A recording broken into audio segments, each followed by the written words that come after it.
peut-on boire un vin non mevouchal, non cuit, kiddush vendredi soir, fait par une personne qui ne respecte pas le Shabbat? Cette personne est son père, comment éviter de le blesser? Quelle personne est qualifiée de Mechalel Shabbat pour que son vin soit interdit?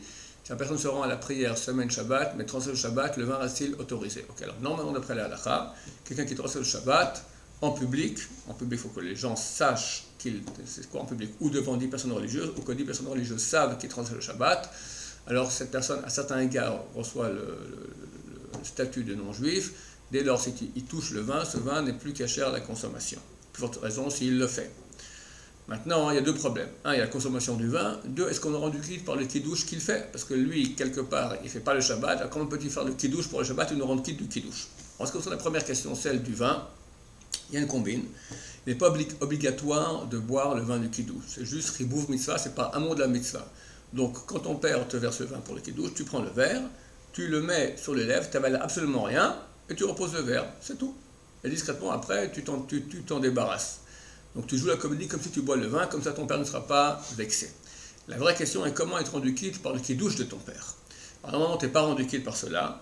La solution la meilleure est la suivante, c'est que tu as du vin dans ton verre à toi, suffisamment pour faire le kiddush, ça veut dire rêver de 86 ml, ou même la bouteille de vin.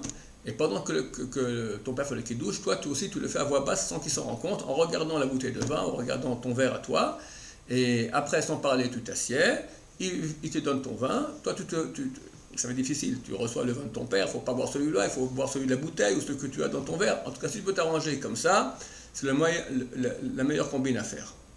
Si ce n'est pas possible, alors tu peux compter sur un avis, comme ça dit le roi Yosef, que si on n'a vraiment pas le choix, on peut compter sur un avis. Enfin, celui qui compte sur cet avis a sur qui compter, ça veut dire que ce n'est pas génial, mais on peut compter là-dessus, sur un avis qui dit que quelqu'un qui est Mechalel Shabbat, qui transgresse le Shabbat, mais néanmoins fait le kiddush, étant donné qu'en faisant le kiddush, il reconnaît que Dieu a créé le monde en 6 jours plus un jour où il s'est reposé, le 7e jour, le Shabbat, alors son kiddush est valable.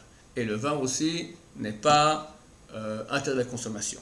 Alors, vu que pour le vin, tu peux faire la combine, comme je t'ai dit, de faire semblant de goûter le vin, alors ne compte pas sur cet avis-là, parce que cet avis-là, vraiment, c'est un avis sur lequel on compte vraiment, si on n'a vraiment pas le choix. En ce qui concerne le kiddush, alors tu peux compter sur cet avis-là. Que Dieu fasse faire jouer à tous nos frères qui ne comprennent pas encore la grandeur et l'importance du Shabbat, et ainsi, ils recevront un grand flux de Dieu ce jour-ci. Amen.